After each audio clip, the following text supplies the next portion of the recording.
안녕하십니까, 선소리 방송입니다. 여기에 외로이 이렇게 영생을 하시고 계시는 이 무덤의 주인은 그래도 죽을 때는 저 세상으로 갈 때는 행복한 죽음을 맞이했을 거라고 생각이 됩니다. 제가 이야기하는 행복한 죽음이라는 것은 온 가족이 모인 자리에서 집에서 편안하게 가는 것을 말하는 겁니다.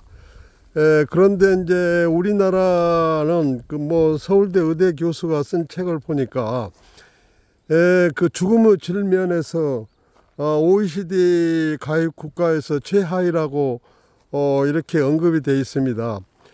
그야말로 요즘 인간 수명 100세 시대라고 하지만은 죽을 때는 아주 나쁜 죽음을 맞이한다, 그런 뜻이겠습니다.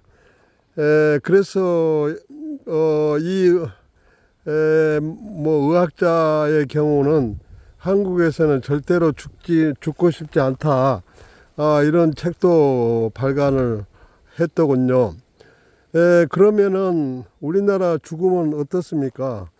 여러분도 알다시피 요즘에 거의 70~80%는 죽음을 병원 응급실에서 맞이합니다. 병원 응급실에서 말기 얼마 남지 않는 환자의 꼴을 보면은 정말 죽음의 질이 안 좋다라는 것을 느끼게 됩니다. 무슨 호흡기를 달고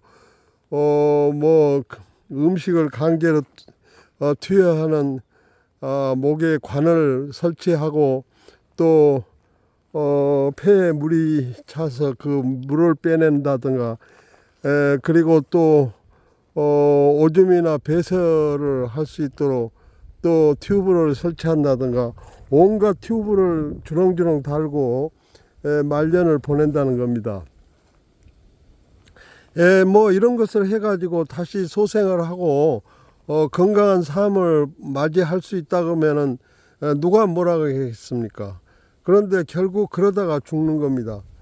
얼마 전에 제 지인 한 분도 돌아가셨는데 병원에 가가지고 급작스럽게 사망을 했습니다. 효과도 없는 항암 치료를 한답시고 무리하게 연명 치료하다가 생명을 다축한다는 겁니다. 그래서 우리나라는 정말 죽고 싶지 않은 나라라는 서울대 의대 교수의 말이 전혀 과장된 표현이 아닙니다. 우리나라의 또 의사들을 보면은 통증 완화를 위한 약을 투여하는 것도 굉장히 인색합니다. 물론 거기에는 이유가 있죠. 가장 진통 효과가 높은 마약성 모르핀 경우에는 그 모르핀을 갖다가 놨을 때는 내성이 생긴다, 금단 현상이 생긴다, 한번 투입을 하면은 나중에 무슨 끊지를 못한다, 이런 여러 가지 이유가 있기는 해도 WHO는 적극적으로 진통을 완화시키는 진통제를 마약 모르핀이라 하더라도 투여하도록 권장하고 있고, 그게 전혀 문제가 되지 않습니다.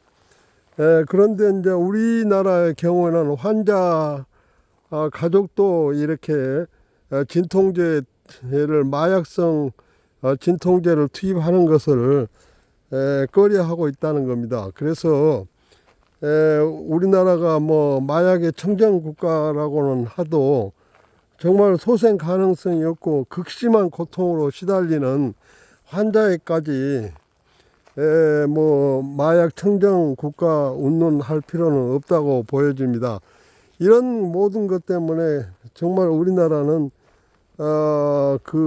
죽음의 질이 아주 안 좋고 얼마 남지 않는 생을 그야말로 임종도 제대로 하지 못하고 병원에서 그 세상을 뜨는 걸 보면은 너무나 안타깝습니다. 그래서 여러분들도 앞으로 뭐 이런 식으로 계속 그 죽음의 질이 안 좋다 하면은 스위스처럼 안락사를 원정을 가는 그런 그런 비극이 그 전혀 그 허무맹랑한 소리가 아니다. 이런 상황까지 도래를 하고 있습니다. 오늘 뭐 제가 이제 죽음에 관한 책을 쓰면서 느끼는 것은 정말 그 집에서 편안하게 전 가족이 모인 자리에서 행복하게 편안하게 조용히 하고 싶은 말, 뭐 사랑한다, 고맙다, 감사하다, 뭐 이런 그 말도 하면서 그 세상을 뜨는 아름다운 모습을 우리도 누릴 수 있도록 완화 의료 제도가 활성화된다든지 또 호스피스 제도가 확충된다든지 이런 정부의 국가의 적극적인 노력과 아울러서 우리 모두의 인식 전환이 필요하지 않은가 이런 말씀을 드립니다.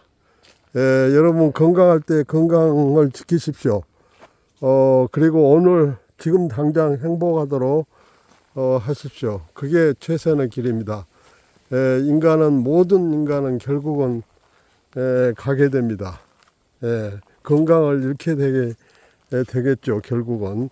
그렇지만 건강할 때 건강을 지키고 행복한 삶을 누리기를 바랍니다. 감사합니다.